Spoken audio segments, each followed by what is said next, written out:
everyone, to the world of tomorrow, the TomorrowVerse. This is the channel, absolutely, where I sit around with my friends and we talk about everything going on in the world of superheroes, superhero comic books, superhero movies, and superhero TV shows. Since we're having a drought in content, we thought it would be fun to watch all of the TomorrowVerse and give you our opinions and reactions. Joining me today is Dan from the Comic Historian channel, Hassan from the Bad Days channel, both of those on YouTube, and Neb from X fame, where he talks about things involved in Twitterverse and superheroes. And we're going to be discussing X-verse.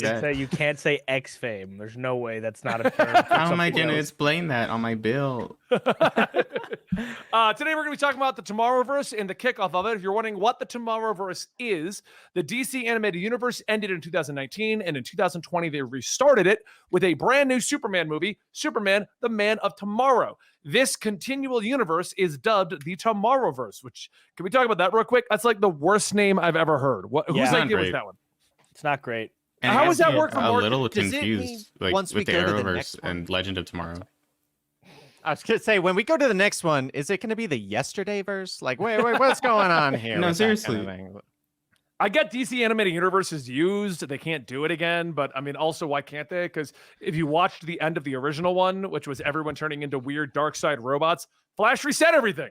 Yeah, and this is the reset. I mean, so we haven't seen it yet. Is this that reset? This is that reset. Yeah. I was not aware of that. Okay, that's cool to know. Okay. So there's a scene that I haven't seen like the actual thing it's from, but I've seen the scene where John Constantine is talking to the Spectre, I think, about the changes he made to the universe in direct reference to when he told Flash to run back in time and reset everything. Yeah, so he remembers showcase episode.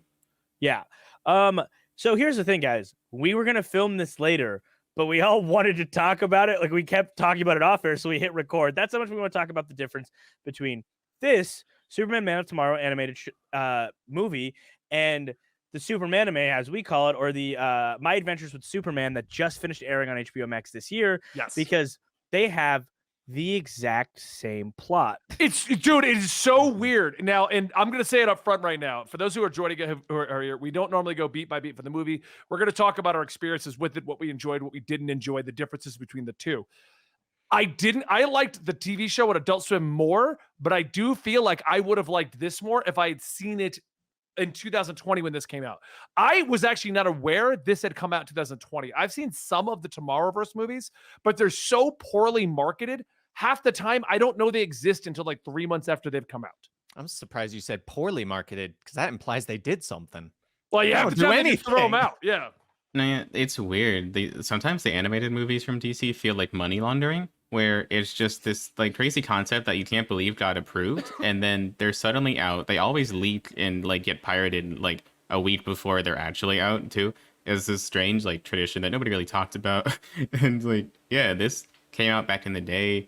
I really liked it at the time because the old like the DC animated movie universe, they just looked really ugly. I don't know if you guys agree. I thought it was like just a disgusting animation style most of the time. I think it was stylized. I loved Phil Barassa's. Yeah, I liked the original stylized look. It was leaning to New 52, and I enjoyed the New 52 looks. So, That's fair. yeah. It was a lot more stylized in the Flashpoint movie, where everybody made fun of like how muscly and weird like Superman looked, for example, That and one they did looked tone awful. it down. That one Yeah. looked awful. That was specific one crazy. is a horrendous look to the characters. Yeah. Dan? I like that one because they're in a different universe, and it really like that different It fits in the tone. how they look is kind of like a okay, yeah, I kind of like a very solidified. This is a different timeline, so they look different. Yeah. Phil Barassa, the art director, was the art director for Young Justice as well. So during the years where that was off air, you'll actually see a lot of reused model assets in the background of the Tomorrowverse. So at one point, there's like That makes a Superman's lot of having sense. dinner with Diana or whatever, and in the background is Cassie. It's like literally the model they use for Wonder Girl in Young Justice. It's not technically Cassie, obviously it's another character, but they do that a ton throughout that run. So there was kind of some synergy going on across the multiverse with that. They did that in the DCAU as well. That's cute. I always love that kind of stuff. So this particular movie, the overall plot, just to give a quick rundown, is it's kind of broken into two separate movies. We have basically Superman coming to Metropolis, learning who Lois is, learning how he's going to get his footing, and he fights Lobo and basically becomes Superman. That's about the 30 minutes into the movie, and then the back half of the movie, it turns into, well, why was Lobo there? What is the Kryptonians, and how can we get Lex involved? And they all team up to battle against Parasite, who is a janitor who basically got affected by Lobo's attack, causing explosions and issues and things like that. The janitor that becomes Parasite, and then Lobo, Martian Manhunter, Superman have to team up with Lex for a temporary period, and then battle against Parasite. So that's the quick rundown.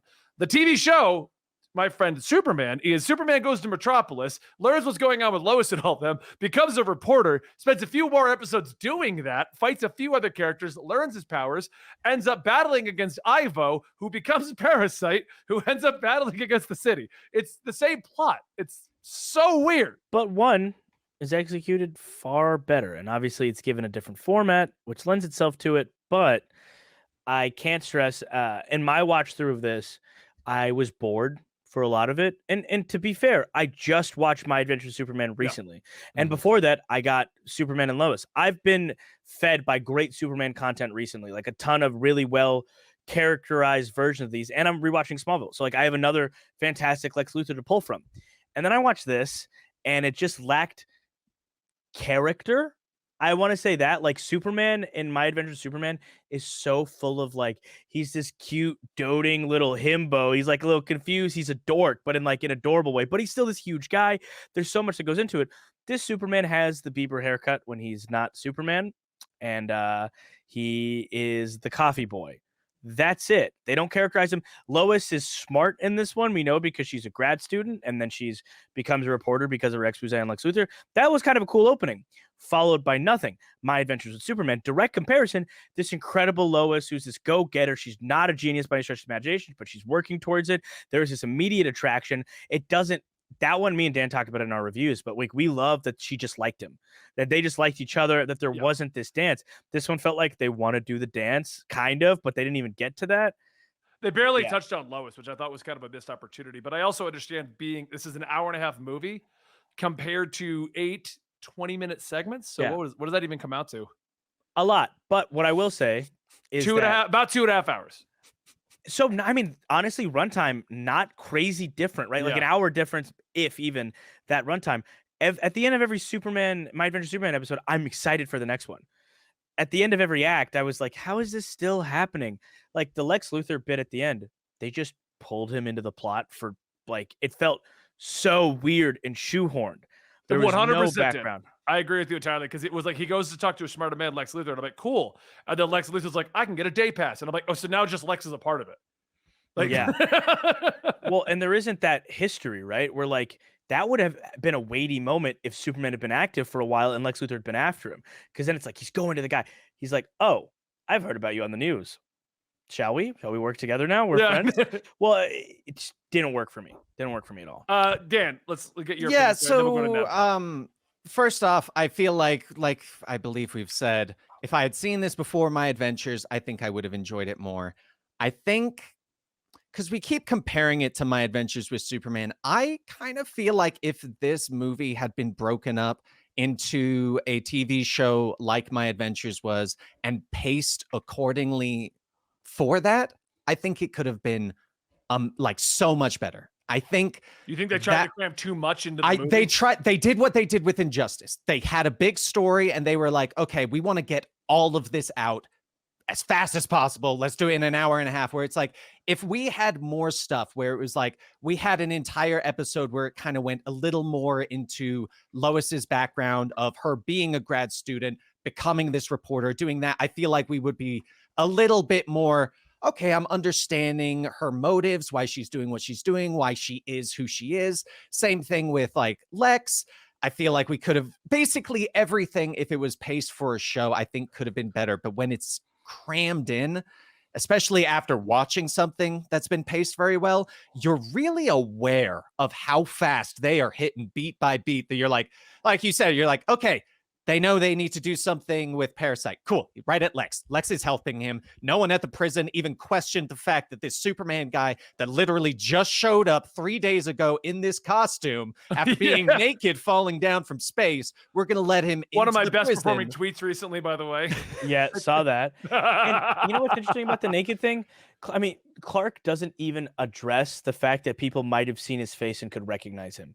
He never even contemplates the fact that he was naked in front of him. And it's like, cool, your hair's cooler right now than it is at work. That doesn't change that they've seen you. there's no like even like a thought about it. There's no character development. Someone in the comments, however, just let me know something that makes this movie better than all movies. Alexandra Daddario is Lois Lane, my favorite actress, one of my favorite actresses ever. She's fantastic. And randomly, I was scrolling on TikTok and I was in several parts while scrolling, watching a rom-com of her and Tyler Hoechlin, who is Superman, and they fall in love. So it's kind of a little Superman multiverse. But that was cool. Somebody in the chat let us know, because the voice cast was great. I think the performances were fun. It was a cool John Jones. It's different than the guy who usually does John Jones, and that was good. I think it's usually Keith David and Phil Lamar, maybe. But it was a really great interpretation. The action was awesome. Action was really good. Violence was kinetic. My Adventures of Superman is PG, not PG-13 even. So like they can't, I think some episodes are PG-13, but they can't delve into like genuine violence. Like there's no I did blood. like the fight sequences. Lobo was vicious. Oh, the Lobo scenes. Lobo, I think, was one of the best parts of this movie. Like the way he acted was exactly what I wanted from Lobo. And I was so happy about that. Yeah. Neb, what is your thoughts on this? I know you haven't had a moment to jump in. Yeah, it's something, as you'll go through all the Tomorrowverse movies, you'll notice where it's actually pretty consistent. They have great fight scenes in particular. They really wanted to focus on that. But yeah, just like Hassan said, they wanted to cram so much in just one movie. You think that like maybe it's just a problem with this one. It's not. You'll notice it every single one you watch. Except maybe The Long Halloween, because they split that up into 2 movies. I wonder why. It's definitely, it's just a bizarre sort of universe they made, and it's wildly inconsistent. And even though I really enjoyed this movie when I watched it, it's been a long time, but yeah, it's just, you have this sort of pleasing art style, like very much like Archer, and this sort of like warm tone and all of that. But you know, yeah, since the Superman anime came out, it's just, you see where you could take that a lot further. So then it really dampens what this movie did, even though I still liked it. It's like, yeah, it's like, it feels a bit watered down now, and it's not necessarily its fault, but they definitely took those concepts and expanded upon it.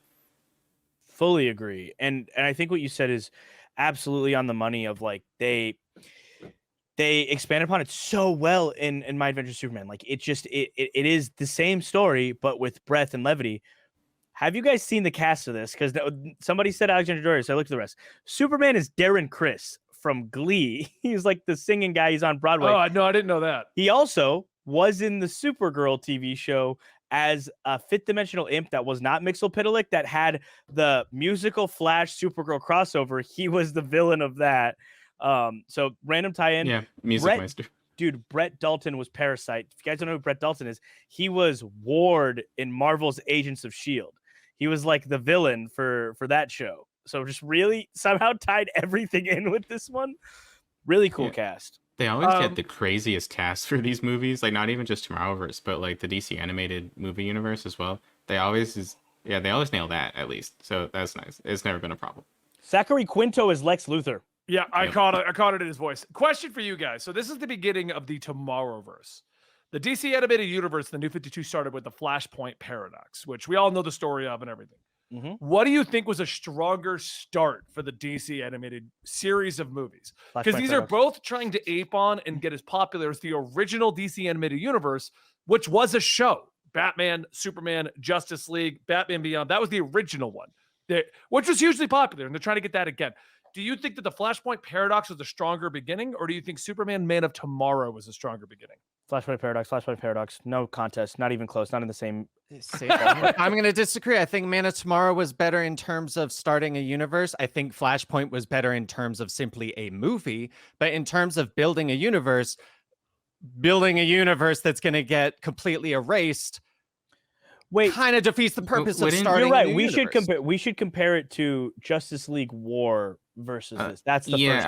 I was going to say and the pacing of that movie is crazy, because you know that's a big comic arc, and they just sort of have the heroes appear and beat Darkseid, and it's very introductory, and you know it does what it has to do for what it is. Right. But, yeah, I'd say it's definitely, if you just take that movie and Superman Man of Tomorrow just by themselves and you pretend nothing after that ever happened, I definitely think that Superman probably like did a little bit better just because it's more relaxed, you know, and it's not introducing all these characters at the same time. Yeah. It introduced Lobo, it introduced Martian Manhunter, but then they like mentioned Batman. They mentioned things are going They on. mentioned Batman a couple comments. times. I loved those. Yeah, where they're really like, good. yeah, well, the cape is cool. Yeah, I Batman's did like got that. one. Well- In this universe, he has the cape because Batman had the cape. That's Well, the even his whole costume. Martha says she's like, well, I got this from your ship. It's like a baby cloth, whatever. But the costume I just copied from that Batman in the news. Yeah. So it works. There's a lot to like in this. I will say this is my second Tomorrowverse film, and I have not enjoyed them thus far, if I'm being honest. I'll keep watching, obviously, and seeing how I feel about it. But I'm pretty wasn't the sure I've biggest missed fan. all of them. I saw Long Halloween. Never mind. I like watched the Legion of Superheroes one on Okay. a plane, and I really did not like that one at all. I think we might be the only two people on Earth who watched Legion of Superheroes. So, and I liked it. Oh, yeah, so they at least started there's 10, yeah. half.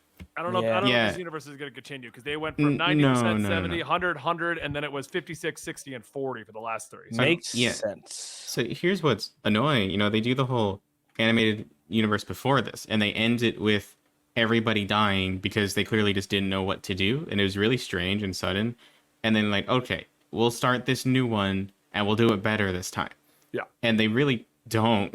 I mean, there are some pretty bad movies in the last universe too. I thought Hush was like one of the worst I've seen. yeah, I've got But- the master list of what's included in that one. The original Yeah. one was Flashpoint, War, Son of Batman, Throne of Atlantis, Batman versus Robin, Bad Blood, Justice League versus the Teen Titans, Justice League Dark, Judas Contract, Suicide Squad, Constantine, Death of Superman, Constantine: The Legend Continues, Reign of Superman, Batman Hush, Death of Return of Superman, Wonder Woman Bloodlines, and then Apocalypse War. That was the original one. You know, I You see thought what I I had mean by watched money a good laundering? number. I haven't watched like Half of these. not even like No, not yeah. like a If quarter. these of them. videos do well, we'll go back and watch the original one. Not even. The Yeah. thing about the Tomorrowverse is that there's two shorts that people don't even realize are a part of it. It's the DC Showcase Kamandi and Adam Strange. Yeah. From what I've seen, like, I mean, I'm not gonna watch that, but Yeah. I skimmed through it a little bit and it seemed fine. But yeah, it's like then you start this new universe, prettier animation style in my opinion, more focused on fight scenes, but weirdly amalgamated comic storylines, and then you just give up again. Now they're doing a 3-parter Crisis on Animated Earths, or Crisis on Infinite Earths movie just to finish this all off. It's really strange. It doesn't necessarily mean that it's going to be the ending. Crisis on Infinite Earth actually That's doesn't true. end anything. I It mean, just resets things if it needs to. Crisis on Infinite Earths in the comics' original purpose was to get rid of all the ancillary worlds. But the main timeline, for the most part, while there was some big changes, was the same timeline. So It just feels like they're using it as an ending because of James Gunn stuff coming up soon. and that was what next question I was going to ask, because James Gunn wants to include the animated universes into his world. That could be the ending of this, like it ending a little prematurely, but it could be the ending of this whole thing. Yeah, it's interesting. Having had a conversation with James Gunn, this was something we talked about specifically was DC animation. Because obviously, if I'm going to get in a conversation with the guy, I'm going to bring up Young Justice because this is all Of I course. am apparently, and everybody hates me for it. But God damn it, I don't care because I love the show. But I brought up that, and he actually cited that as one of the pieces that he has really looked towards to build his extended universe, because they handled characters so well. Their characterizations were always comic book accurate, and if a liberty was taken creatively, it was to better weave a universe together. Because sometimes, depending on the adaptation, it feels like the New Gods are just shoehorned into something they don't need to be in. You know what I mean? Like there's aspects of the universe that don't line up. Like the Green Lantern Corps, sometimes like, oh, it's a police force, but it does this. But then there are these space bad guys, and this doesn't make sense. Young Justice does that better, whether you like the story or not. The world building is great.